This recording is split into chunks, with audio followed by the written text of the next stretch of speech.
নমস্কার, দেখছেন কলকাতা টিভি। আপনাদের সঙ্গে আমি অর্পিতা। শুরু করছি সেরা 10। পুলিশ কমিশনারের ইস্তফার দাবিতে অনড় জুনিয়র ডাক্তাররা। লালবাজারে প্রায় 1 ঘন্টার বেশি কথা। সিপি সহ পুলিশের উচ্চপদস্থ আধিকারিকদের সঙ্গে কথা জুনিয়র ডাক্তারদের।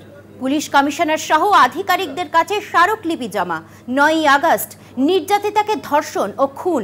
নাগরিক সুরক্ষায় কলকাতা পুলিশ ব্যর্থ। আরজিকরের সেমিনার হলের বাইরে দেওয়াল ভাঙার কাজ। ঘটনাস্থলে সুরক্ষা দিতে ব্যর্থ কলকাতা পুলিশ। 14ই আগস্ট আরজিকরের রাত দখলে দুষ্কৃতী তাণ্ডব।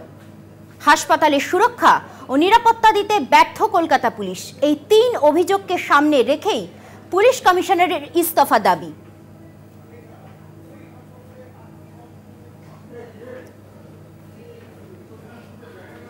ডেপুটেশন আমরা দিলাম, আমরা এইখান থেকে অবস্থান বিক্ষোভ তুলে নেব, কিন্তু আমাদের ন্যায় বিচারের দাবিতে যে আন্দোলন চলছিল, আন্দোলন সেইভাবেই চলবে। সেখানে যে দাবি ছিল সিপির পদত্যাগ, 3 নম্বর ডিমান্ড, সেই ডিমান্ডে আমরা এখনো অনড় থাকছি। আমরা মনে করি এই নৈতিক দায়ভার নিয়ে কলকাতা পুলিশের কমিশনার যিনি ছিলেন বিনীত গোয়েল স্যার, তার পদত্যাগ করা উচিত। উনি যেটা বলেছেন যে আমরা ওনাকে শেষে প্রশ্ন করি যে উনি কি এই ঘটনার পার্সোনালি উনি কি নৈতিক দায়ভার নিচ্ছেন, তাতে উনি উত্তর দিয়েছেন যে উনি নিজের কাজে সন্তুষ্ট। তবে ওনার কোনো ঊর্ধ্বতন কর্তৃপক্ষ যদি মনে করেন যে তিনি তার কাজে ফেল করেছেন এবং তাকে যদি তার পদ থেকে সরিয়ে দেওয়া হয়, তাহলে সেই দাবিও উনি হাসি মুখে মেনে নেবেন। আরজিকরের ঘটনায় বিচার চেয়ে শাসক বিরোধীর ইস্তফা তরজা। মহিলাদের নিরাপত্তা মর্যাদার প্রশ্নে তুমুল রাজনৈতিক চাপানোত্তর। বিরোধী দলনেতা শুভেন্দু অধিকারীর হাতিয়ার কামদুনি, মধ্যমগ্রাম, হাঁসখালি। পাল্টা মমতা বন্দ্যোপাধ্যায়ের নিশানায় প্রধানমন্ত্রী নরেন্দ্র মোদী। হাতিয়ার উন্নাও, হাতরাস, কাঠুয়া। দুপক্ষেরই দাবি 1 দফা 1 ইস্তফা। আরজিকর কাণ্ডে উত্তাল বাংলা। দেশ জুড়ে প্রতিবাদের ঝড়। সব পক্ষের মুখে একটাই কথা, উই ওয়ান্ট জাস্টিস।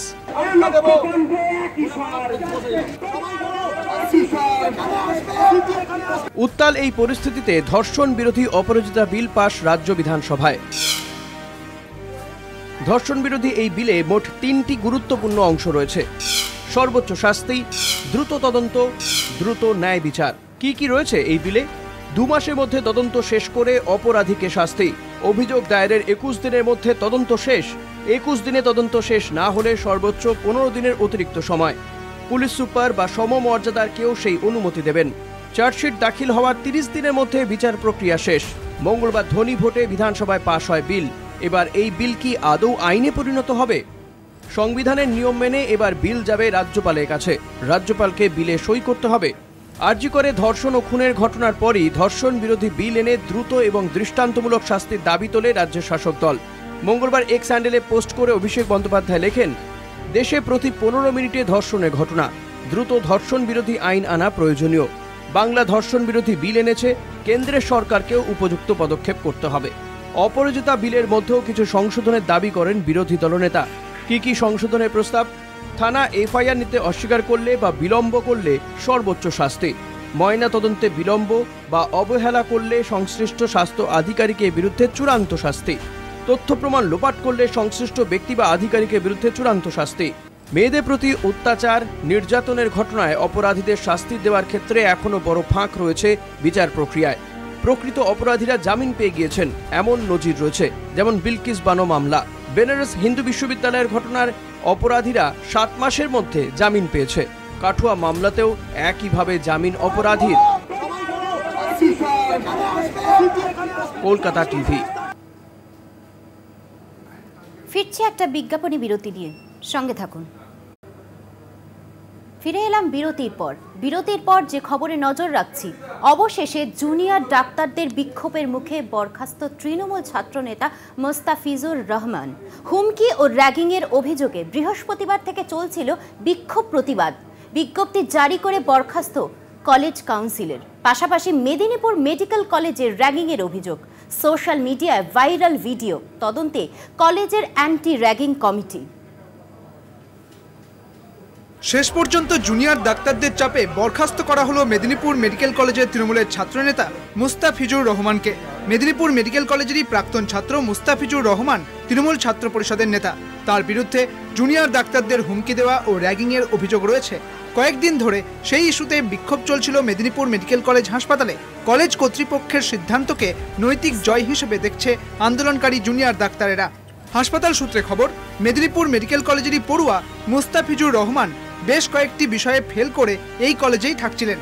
মেয়াদ উত্তীর্ণ পড়ুয়া হওয়া সত্ত্বেও তৃণমূল ছাত্র পরিষদের নেতা হওয়ার সুবাদে নিজের কর্তৃত্ব ফলাতেন জুনিয়র ডাক্তারদের ওপর বলে অভিযোগ। এমনকি মেডিকেল কলেজে একাধিক র্যাগিং ও হুমকির ঘটনায় তার ভূমিকাও রয়েছে বলে দীর্ঘদিনের অভিযোগ। মুস্তাফিজুর রহমান আরজি করের প্রাক্তন অধ্যক্ষ সন্দীপ ঘোষের এক সময়কার ঘনিষ্ঠ ছিলেন বলেই সূত্রের খবর।